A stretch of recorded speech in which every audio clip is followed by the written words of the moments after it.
দর্শক আসসালামু আলাইকুম। দেশ ও প্রবাস থেকে যারা আমাদের সঙ্গে এই মুহূর্তে সংযুক্ত রয়েছেন সবাইকে স্বাগত জানিয়ে শুরু করছি আজকের আমাদের নতুন ভিডিও। দর্শক আপনারা জানেন যে কয়েকদিন আগে পাথরঘাটা পৌরসভার ৮ নম্বর ওয়ার্ডের উকিলপট্টিতে আগুন লেগে 3টি স্টুডিও সহ 4টি ঘর পুড়ে ছাই হয়ে যায়।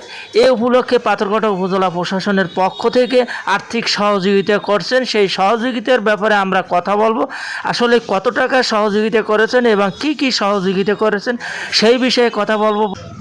আপনারা জানেন এখানে আমাদের যে উকিলপট্টিটা আছে, অর্থাৎ পৌর বাজারের একেবারে মেইন পয়েন্টের উকিলপট্টি, সেই উকিলপট্টিতে অগ্নিকাণ্ডের ঘটনা ঘটেছে এবং এই অগ্নিকাণ্ডে আমাদের 4টি পরিবার, অর্থাৎ একজন মালিক এবং 3জন দোকানি, তারা ক্ষতিগ্রস্ত, যে ব্যবসায়ীরা ক্ষতিগ্রস্ত, তাদের সমস্ত কিছু পুড়ে গিয়েছে।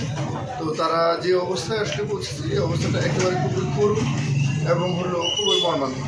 তো তাদেরকে এই তাৎক্ষণিকভাবে সহযোগিতার অংশ হিসেবে মাননীয় প্রধানমন্ত্রী ত্রাণ তহবিল থেকে যে ত্রাণ আমাদেরকে দেওয়া হয়েছে, খাদ্য সহায়তা, সেই খাদ্য সহায়তা আমরা তাদেরকে তুলে দিয়েছি এবং একই সাথে আমাদের পাথরঘাটা উপজেলা পরিষদের পক্ষ থেকে 5,000 টাকা করে প্রত্যেককে নগদ সহায়তা প্রদান করা হয়েছে।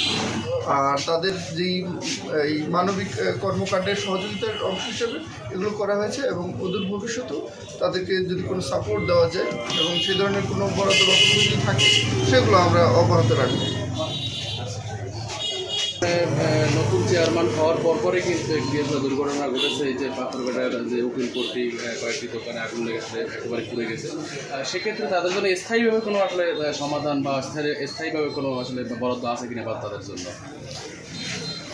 এখানে আপনার যে ঘর পুড়ে গেছে পুরো এটা আপনাদের উকিলপট্টিতেই স্থায়ীভাবে কোনো আমাদের উপজেলা পরিষদে ধরনের কোনো সহযোগিতা নাই।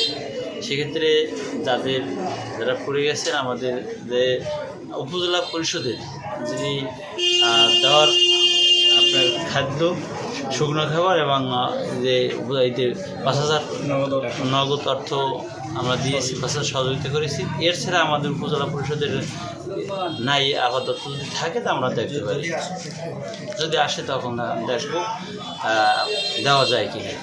আশা করি মনে হয় নাই। আসলে এই ব্যবসায়ীদের উদ্দেশ্যে কী বলবেন আপনি? ব্যবসায়ীদের উদ্দেশ্যে বলতে চাই, আমাদের এই বিভিন্ন জায়গায় অগ্নিকাণ্ডের ঘটনা ঘটছে শুধু বিদ্যুতের মাধ্যমে।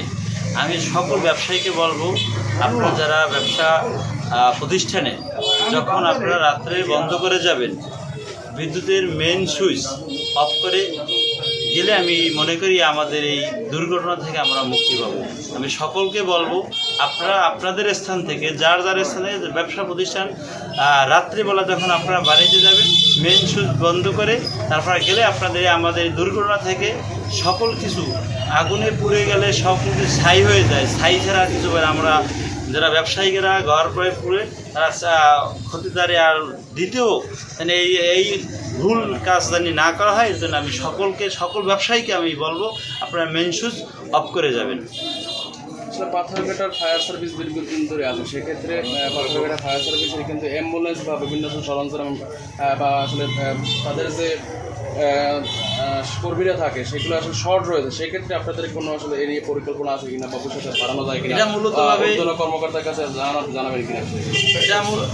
এটা মূলত আমাদের লেখা হয়েছে এবং আমাদের মাননীয় এমপি মহোদয় আছে, তার সহযোগিতা ছাড়া তো কোনো কিছুই সম্ভব না। তার সাথে আলোচনা করে যত সম্ভব দ্রুত সমাধান করা যায় কিনা তার সাথে কথা বলে দেখতে হবে।